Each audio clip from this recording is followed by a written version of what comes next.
Hello everyone, and welcome to another episode of RyaNoob Review. Woo! Right?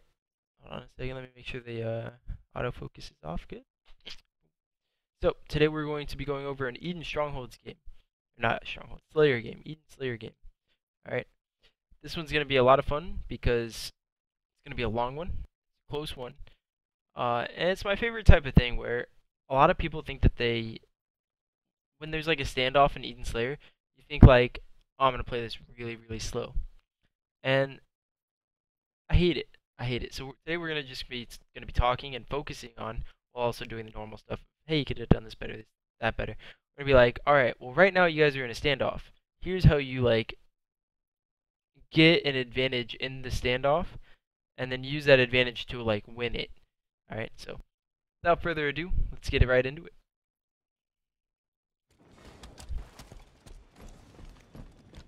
All right.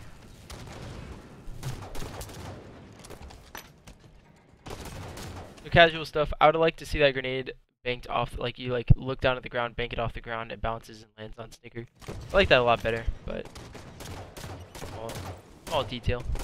Right, they let overshield go for tower control, which isn't a bad idea, but they lost tower control anyway. So now Wolffy just needs to do his best to hold tower, but he's not going. Collapsed on. Does really a job fighting and then ends up staying alive long enough for his teammates to backsmack. Great work there. Let's talk about something. I brought this up the other day, like with my team. I'm like, isn't it like so annoying that you like the best strafe in the game is just to thrust into the wall, right? Watch this. So he gets into this fight, and instead of thrusting to like somewhere, if you just thrust into a wall, it like messes up for some reason every shot. It's not like people are like missing. It's like the game just like, hey, one he's thrusting, but it's into a wall, so I'm gonna fuck everything up like with the shooting. Watch. Boom, thrusted into a wall, and it just like it makes it impossible for him to hit, and then he reloads because he thinks he got the headshot, which he probably did, and then got backsmacked because of it. Great game, right, guys? But just trust me, thrust into a wall is more it works. Alright, so WulffyWolff spawning outside. Doesn't just rush into a blue door. That's a mistake I see a lot of people make is they just like spawn outside. Hey, there's a door. It seems kind of open. I want to get into blue, right? Well, I'm gonna go. You know, WulffyWolff kind of sits back and does his thing and meanders around.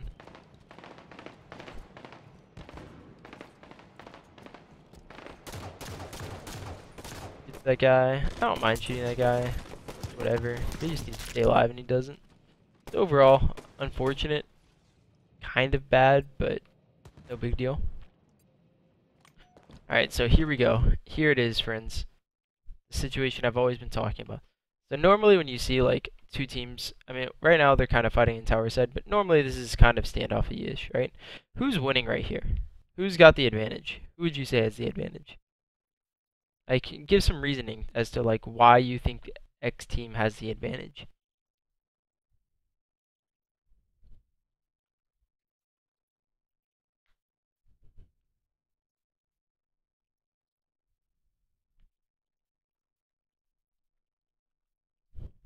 Blue team. Blue team has the advantage.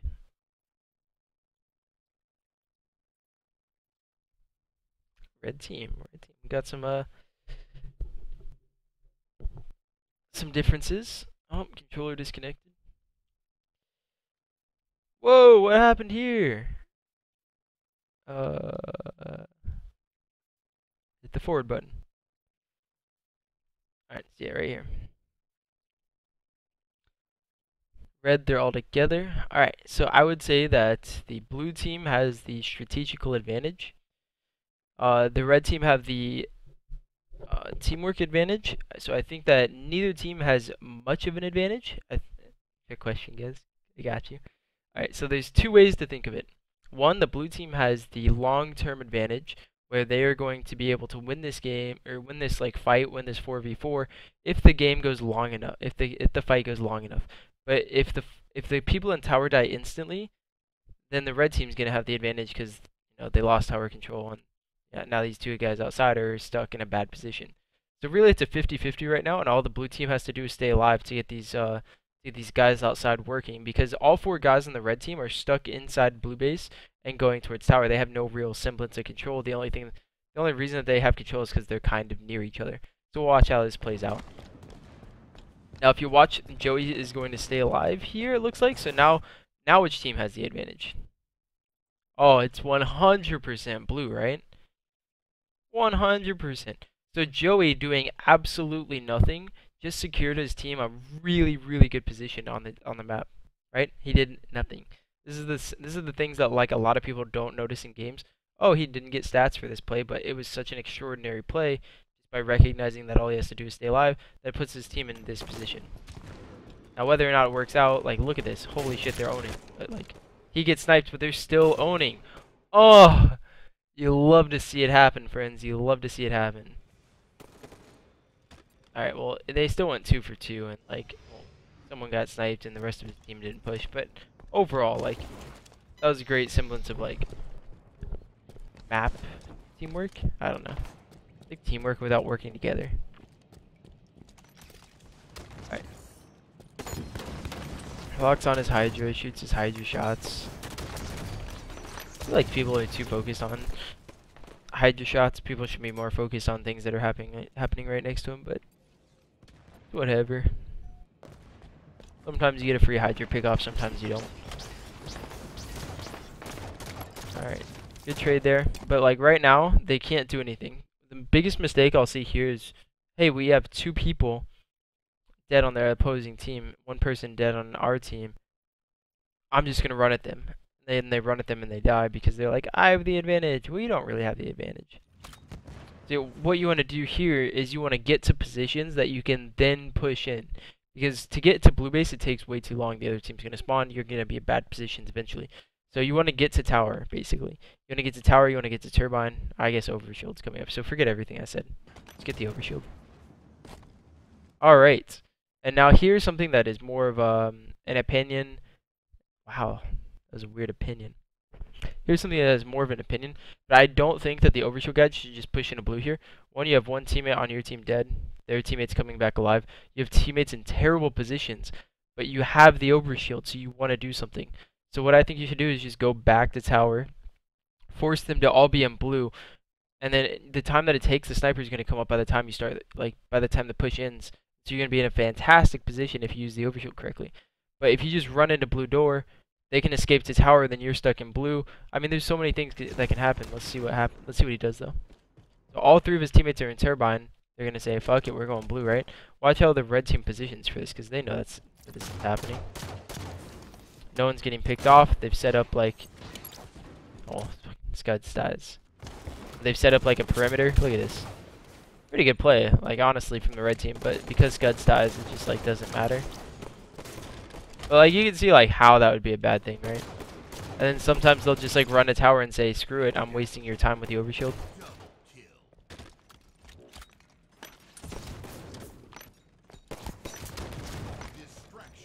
I don't know. I mean, that's just my like one of the weird opinionated things that I have on the overshield on this map. I don't know if people agree or disagree or what. Empire Strongholds review. I think I've done a couple in the past, but I won't be doing any this week. Alright, so they ended up getting the sniper. Alright, let's pause the game. Look at where players are on the map. This is kind of a normal semblance. Right now I'd say it's like 60-40 blue team because they have no one inside tower. So the red team could easily take tower control and then get turbine control and then start their push. So this is kind of okay-ish for blue team, but like because they don't have tower, it's not looking the best. Like Matt's going down in pit. I like this play by Wolff to go into tower. They're weak in tower. If they end up holding the push into tower, the guys outside blue can't push. This is a really good setup that blue team's going to have here. Look at that perfect movement. That's such a great play, actually. Boom, double kill. Great shit. And now they can focus their attention towards that blue door.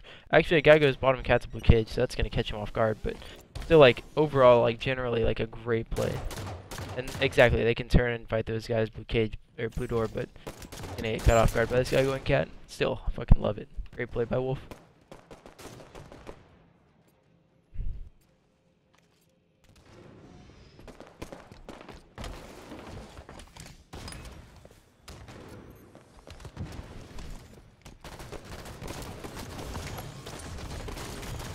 Ah, they end up holding off the push.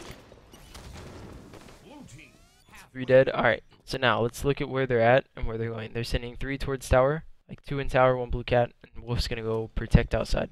Overshield's coming up soon. The way I used to like to push for overshield is having more guys cat. You jump from cat to mid bridge, you have some sort of presence outside, and then you get the overshield. Now it's kind of not that simple. Most people just kind of go for the overshield if you're near it and you get it, kind of thing. You like fight forward and get it. I don't know. I still think going tower is probably better. The overshield's coming up like 47-ish. Let's see how they go for this. I think Wolff has to be a little bit faster to outside. It's getting to the point now where he's going to have to just push outside and hope no one's there because he hasn't cleared out anything. He could have gone stairs there and then cleared out his stairs and then pushed like sneaky to overshield and then gone back outside. I mean, he had the time to do whatever he wanted, but because he's waited so long, now it's just gotten to the point where he's just got to go. And might see that, or they might just give it up. It looks like they're just giving it up. I don't really agree with that, but because they just got like 3 kills, like how are they gonna give up the overshield like that? Like as a team decision, but I think they just either forgot about it and then decided like, oh, we can't go for it or something like that. They stick him, great stuff. Go for the double stick. Would have liked to see shots, but no big deal.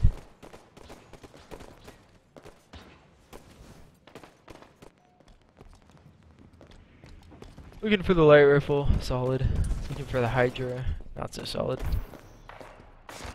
Like versus good teams, the Hydra just doesn't do much.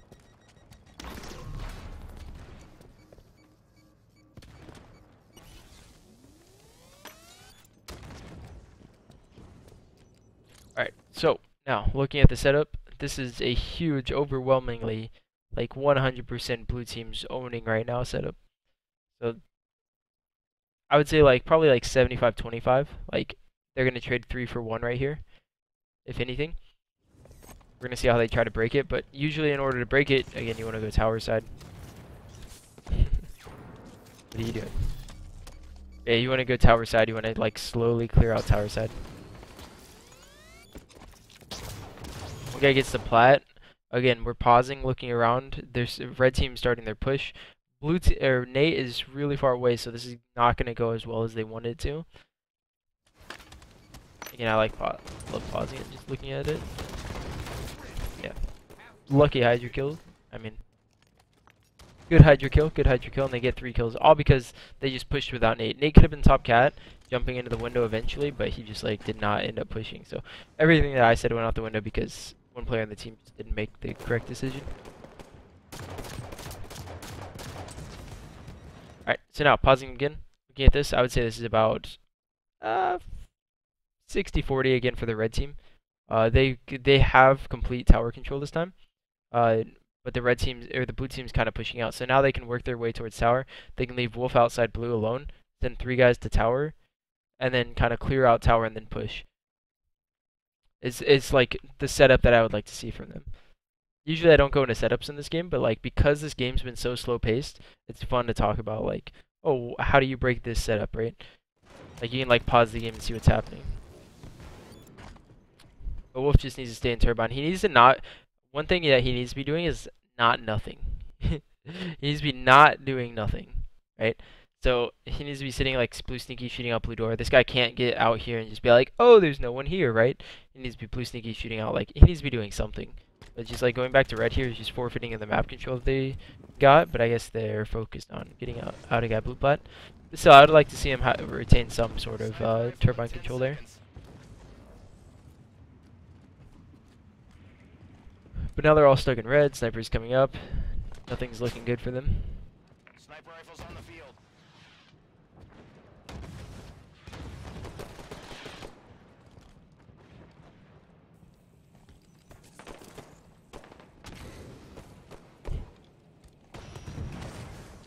The red team just like doesn't go for the overshield. It's like blue team did earlier. Alright, here they go. guess the overshield was later than I expected it to be. Up now, and blue team gets it. Just a failure of a push from the red team. But because they got multiple kills, they can start pushing towards blue with that overshield. This is what they do. I'd like to see him go towards tower again with it, but I guess they're going to be chasing down the sniper here. Which is also a fine move. Oh my god!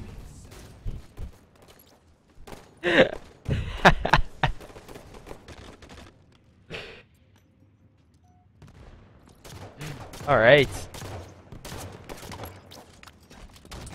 Well, things just end up going well for WulffyWolff.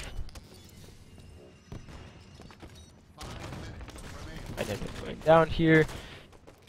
Honestly, like, I'm not finding too much fault in his gameplay. I feel like he's playing a little bit slower than he needs to be playing, though. Like when decisions need to be made, kind of thing. Like, just kind of run through bases, be a little bit faster.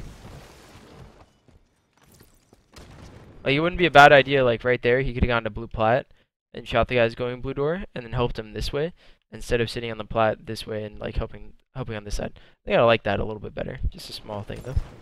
It just gives him, like, opportunities, options to do what he wants to do on this side of the map, rather than being stuck blue closet. And he had the time to. But he's playing this extremely well. Notice how he's most of the time right there. He wasn't. He's using this wall to make sure it was a one-on-one anyone he's fighting, and he got to choose whether or not he wants to fight. The red team doesn't get to choose whether they're fighting. They have to be afraid of this guy coming out plat all the time, and the guy in window coming out. Now Wolf has to check again, see if he can get any free kills. Almost. I still like the idea, though. The idea was really good. Ah, I gotta scoot forward because the sun's just blinding me.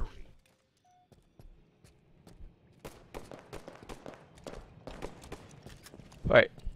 So, looking at where his team's at, his team's got 2 in blue, 1 top cat. I would love to see him get to red bridge here and just, like, be a nuisance. But he's gonna go back into tower, which is still okay. I would say if he got to red bridge, his team would be in, like, a 75-25 position, where they would probably get 3-for-1 trades, depending on what's happening on the map. But getting into here, it's kind of like 60-40. You give up turbine control, you'll notice how blue team doesn't know if they're in turbine or not. Red team has sniper, which kind of 50-50-ish. If that makes sense. I don't know if my, like, telling you guys the, like, the percentages here makes any sense to you guys or not.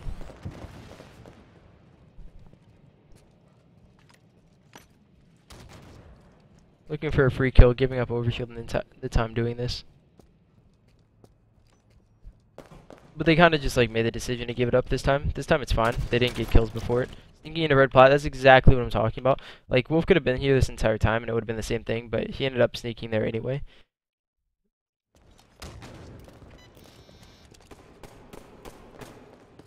I would like to see him stay red here, though. I think he's going to be overly aggressive towards outside. Things aren't going to go well. Yeah, they lost blue control. He could have gone back to tower if they lost blue control and, like, done something. But now he's just, like, inside red because he wanted to push outside. Hydra, yada yada yada. Again, I feel like he's picking up the Hydra and he's kind of like, I have a Hydra, I'm sitting back and shooting kind of mentality when it's not really doing anything for him. I've never really liked the Hydra in these types of games. Like, you kind of want to use the Hydra as if you don't have the Hydra. It's kind of like, oh, I have it out for a second, but I'm focusing on my PR. Look at that. Like, he, like, did nothing there. He was never going to do anything there. Like, you could use it, like, as you're clearing out blue sneaky, because that's a good place to have it out, but, like, right there is kind of bad. Run! Run, boy, run! Keep going. No, don't turn around. I guess you hit the shot.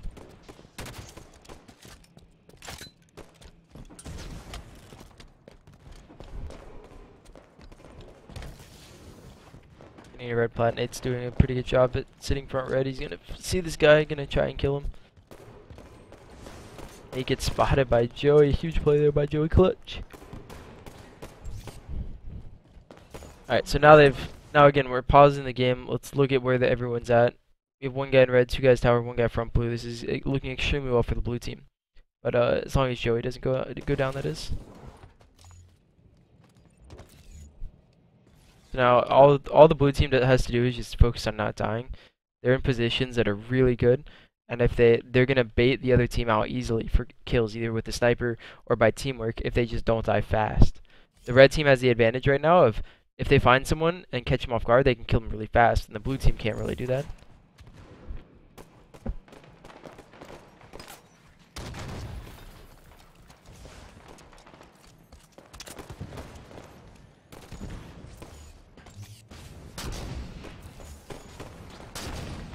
Nice. Again, just like missing snipes, not pulling out the BR and stuff like that. They should get the overshield here, and that should be the game. I believe Flop has it. Let's go for Flop real quick. Nope. I don't know who has it. Might have been burned.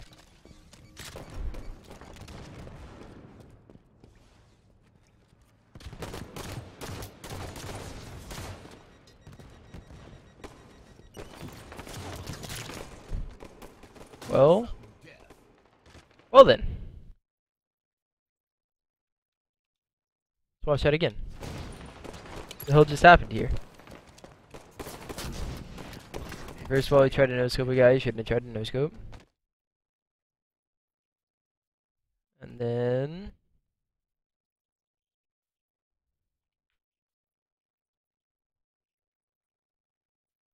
honestly, like, I have no idea what happened here. I mean, he fought a guy that he shouldn't be fighting. Like, either you run at that guy, or you don't fight that guy at all. But, like, just shooting from SMG, you're not going to get the kill, and your team's not going to get any kills from that. Yeah, where his team's at, they're doing okay. He goes down, Matt, yeah, like, they all just, like, they all just died. I don't know what happened there. I honestly don't know what happened here. But, if you guys have any questions, let me know in the chat. I'm gonna try and do, like, a little tutorial on how to break the setup. Alright, so, and I'll answer them after this. So pretend you have red and they have blue. You don't know where they're at, if they're in tower, if they're in turbine, which side they're going for. Overshield's not coming up soon. Sniper's not coming up soon. Let's just pretend everything's standard, right? So the first thing that I would prefer people to do is to just go outside, get to red fan, get yourself into a position where you're not gonna die, and basically just like poke out until you get your team into turbine. You kind of want like 2 to 3 players, like one red nest, 2 guys in turbine, and then once you get into turbine, you kind of want to just sit one guy here, and then send like 3 towards tower, clear out tower, and then like make it to where you have tower, turbine, and they're just stuck in blue, right? You just like slowly clear out every position. Like usually in a standoff, what you'll see is like a lot of people just sitting back at their bases, or you'll see one team just take control of the entire map. But if you just slowly, God, every time, you just slowly like take over the entire map by doing that. Like get a guy into turbine, get 3 guys to tower, and then just like kind of do things off of that. You can have one guy drop and go bottom cat, and then have a guy go top cat inside tower. You know, there's so many things that you can do. Like what you'll normally see people do is they'll be like, all right, we spawned red bend. All right, they're in blue cat and tower, like blue and inside tower. So we're just gonna run outside to blue bend and like hope it works, right? That doesn't usually work. So if you're gonna take it slow, like that's what you want to do. But some games just like you don't take it slow, right? I don't know. Only questions are, someone should have stayed mid plat, and you had 2 guys on red nest. Wasn't really like about mid plat at the end of that game there. Where do you submit the games for reviews? You can submit them on YouTube. I can link you guys a little how to really quick. I have my IP address on it.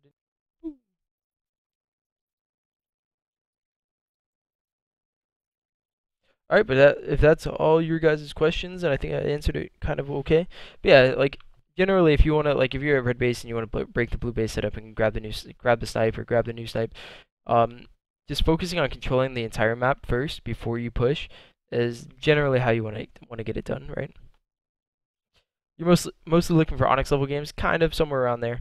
The higher the better, but Onyx is kind of like where I'd like to cut it off, but I haven't been getting that many submissions, so I'm kind of open for anything really. What is happening, cats? My cat has fell off the windowsill like 3 times since I've been streaming.